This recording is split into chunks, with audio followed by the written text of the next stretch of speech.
2022년 3월 코로나로 세상이 어지럽고 어른들은 백신이라도 맞았지만 아이들은 백신도 맞지 않고 용케 버틴 것은 아닐까. 이제 슬슬 아이들 사이에서도 코로나가 돌고 있었다.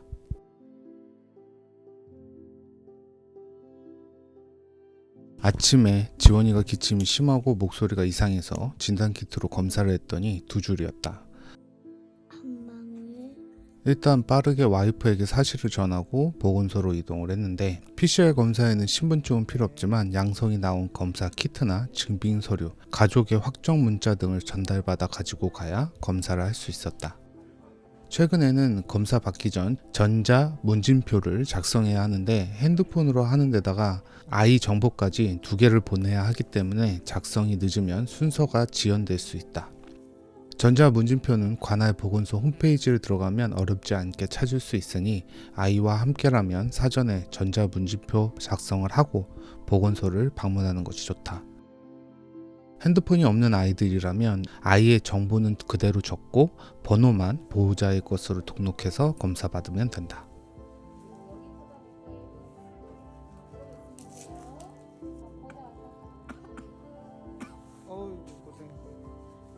보건소로 가기 전 체크해보니 열이 오르고 있는 상태여서 해열제는 먹이고 갔고 보건소에서 돌아오는 길에 지원이는 차에 대기시키고 약국에서 증상에 맞는 약을 구매했다. 백신을 맞지 않은 아이들인 만큼 자연 면역 과정에서 열이 나는 것은 불가피한 것 같고 화이자 백신 3차 때 열이 40도까지 오른 점을 보면 열이 나는 것은 당연한 증상인 것 같다.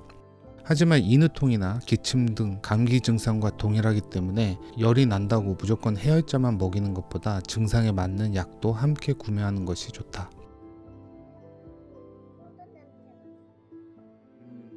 진단 키트로 양성이 나온 상태에서 병원을 갈 수 없으니 부모 입장에선 걱정되고 불안하기는 하겠지만 사실을 숨기고 병원에 가서 감기 증상에 대한 약을 받는 것이 엄마들 사이에서 무슨 팁처럼 전달되고 있다는 이야기를 들었다. 생각을 안 한 것은 아니지만 검사를 한다면 마스크를 벗어야 하기 때문에 또 다른 확산이 생길 것 같았고 이런 행동들이 하나하나 모여 우리 아이들이 코로나에 걸린 것 같아 마음이 안 좋았다. 그래 낫지. 우선 구매한 약들 중에 그린코프는 기침 감기약이었고 해열제 소염 성분이 있는 맥시부펜을 주 약으로 생각하고 하루 3번 밥을 먹고 먹였다. 저녁에는 열이 심하지만 점심쯤에 열이 살짝 내리니까 그 점심시간에 기침 감기약을 먹었다. 나는 아이가 아프면 첫 번째로 감정은 배제하고 이성적으로 생각한다. 아이들에게 약을 먹는다는 건 그냥 고통스러운 상황일지 모른다. 난 챔프를 먹어봤는데 아무 맛도 안 나는데 그냥 역했다. 아파서 컨디션이 안 좋은 상태에서 무리하게 정상 체온으로 낮춘다며 해열제로 교차 복용해가며 부담을 주고 수시로 체온을 검사한다며 잠든 아이를 깨우는 행동보다는 39도를 넘으면 약을 먹이고 38도에서 힘들어하지만 아이를 믿고 기다려주는 것이 좋을 것 같다. 몸을 닦아주며 보고 있으면 열이 심해지는 경우 숨이 거칠어지고 입에서 뜨거운 바람에 확연히 나온다. 그때 온도를 체크하면 39도가 넘는 경우가 많다. 가장 중요하게 생각하는 건 아플 때 밥을 잘 먹으면 빨리 낫고 못 먹으면 오래 가는데 챔프를 먹어봤을 때 해열제를 무리하게 교차 복용하면서 저렇게 역한 약을 계속 먹다 보면 입맛이 사라질 것 같았다. 40도가 넘어가는 건 굉장히 위험한 상황이니까 39도에서 열이 안 떨어지는 상황이라면 어쩔 수 없는 상황이라면 교차 복용을 하지만 약을 많이 먹는다고 빨리 낫는 것이 아니라 컨디션을 조절하며 밥 잘 먹고 약을 잘 먹어야 빨리 낫기 때문이다. 두 번째는 아이가 아플 때 부모가 같이 케어하지 않는다. 과거에도 와이프와 이야기 나눈 적이 있다.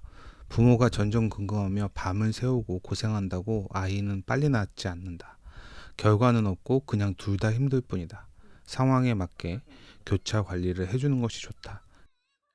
일을 하고 있는 와이프는 초저녁 잠이 많은데 초저녁 잠이 없는 내가 수건으로 몸을 닦아가며 39도가 넘으면 약을 먹이며 관리를 한다. 대신 와이프는 아침에 일찍 일어나기 때문에 그때 교대를 하면 된다. 아이가 아프면 같이 아프고 안쓰럽지만 내가 아프면 아이도 나도 같이 힘들다. 그만큼 아이가 아플 땐 함께 힘들지 말고 현명하게 대처해야 한다.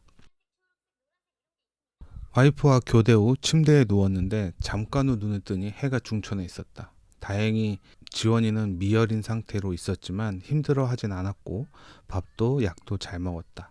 그리고 아침에 문자가 왔는데 우려했던 대로 지원이는 확진이고 나는 음성이었다. 다음날 검사한 와이프도 음성이 나왔다.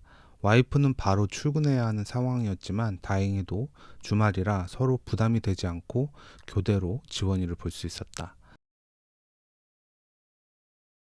아이 키우는 입장에서 하루에 한두 번은 아이와 입 맞추고 포옹하게 되는데, 그래서 진단키트에서 양성을 보았을 때부터 집에서 우리는 아이와 근접할 때는 마스크를 계속 착용했다. 포옹이나 뽀뽀는 당연히 자제했다. 아이의 확정 문자가 도착하고 나면 시간이 지나 역학조사 통화를 하고, 역학조사가 끝나고 난 후에 문자로 재택치료 관련 카톡 링크가 오는데, 카톡으로 연결해서 안내문 등을 보면 순서에 따라 진행을 하면서 궁금한 사항들을 문의를 할 수 있다. 이때 함께 양성인 경우에는 해당이 안 되지만, 아이가 확정이 되고 보호자가 음성인 경우 공동 격리자 신청을 할 수 있다. 공동 격리자 신청은 보호가 필요한 아이와 함께 격리되는 것인데, 보호자 중 한 명만 신청할 수 있고, 격리 해제 후 지원금 신청 시 2인으로 인정되어 지원금을 받을 수 있다. 격리 기간이 지난 후에 지원금 신청 시 아이를 돌보았다고 해도 기간 중에 신청을 하지 않는다면 적용이 안 되니 반드시 격리 기간 중에 신청을 해서 격리 통지서를 받아야 한다. 신청 방법은 확정 이후 온 문자들 중에 재택관리 지원 상담센터 카톡으로 연결하는 문자가 있는데, 카카오톡으로 통해 실시간으로 상담할 수 있지만 그렇다고 즉각적인 반응이 아닐 수 있으니 조금은 기다려야 될 수 있다. 이곳에 보호자 공동격리 신청을 한다고 톡을 남기면 보내달라고 요청을 하는데, 작성을 해서 보내주면 공동격리자 신청이 마무리되고 정산이 되고 나면 격리 통지서가 문자로 도착한다. 아이의 확진 문자와 격리 통지서는 반드시 보관해야 지원금 신청 시 제출할 수 있다. 신청 완료 후 공동격리자가 되면 확진자와 동일하게 제한적으로 움직여야 하고, 이동으로 인한 문제가 생길 경우 1천만 원 이하의 처벌을 받을 수 있다고 하니 조심해야 한다. 어차피 아이의 케어는 해야 하니까 지원받을 수 있다면 받자. 내가 찾아서 지원받지 않으면 어느 누구도 알아서 챙겨주지 않는다. 아이들이 아프면 항상 그런 것처럼 밤이 되니 다시 열이 나기 시작했다.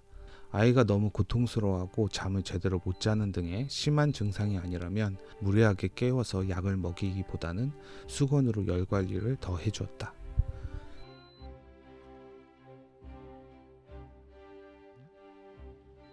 첫날 39.5도가 넘는 위험할 뻔한 순간도 있었지만 다행히 크게 아프지 않고 약국약으로 열이 잡혀 다행이었다. 이제 다시 말 안 듣고 사고치는 유튜브 보는 지원이가 돌아왔다. 아마 아이가 확정되었다면 아이 걱정에 정신이 없고 힘들겠지만, 부모가 무너지면 아이는 기댈 곳이 없다. 그러니 아이와 함께 자기 자신의 케어도 소홀히 하지 않았으면 좋겠다. 입맛이 없으면 스프라도 끓여 밥 말아 입에 밀어 넣었다. 드디어 격리 해제가 되었다. 별다른 통보 없이 격리 해제가 된다. 오늘은 지원이가 딸기를 따온 다음에 갔다. 지원이를 보내고 주민센터로 이동해서 지원금을 신청했다. 지원금 신청서는 현장에서 제출하면 되니 등본을 찾기 위한 신분증과 통장 사본이 필요하다. 그리고 앞서 말한 격리 통지서나 격리 확인증이 필요한데, 물론 지참하면 좋지만 문자로 받았다면 캡처해서 메일로 보내는 형식으로 가능하다. 통장 사본도 인터넷 뱅킹을 통해 캡처해서 보내는 것이 가능하다. 이렇게 우리 가족의 코로나 극복기는 끝이 났지만 육아 전쟁은 다시 시작되었다. 아이가 아프니 정신이 없지만 아이도 케어 잘하고 챙길 것도 챙겨야 한다. 덕분에 영상을 본 와이프가 지원금 신청한 걸 알게 되겠지만, 출혈을 감안하고 누군가에게 도움이 되었으면 한다.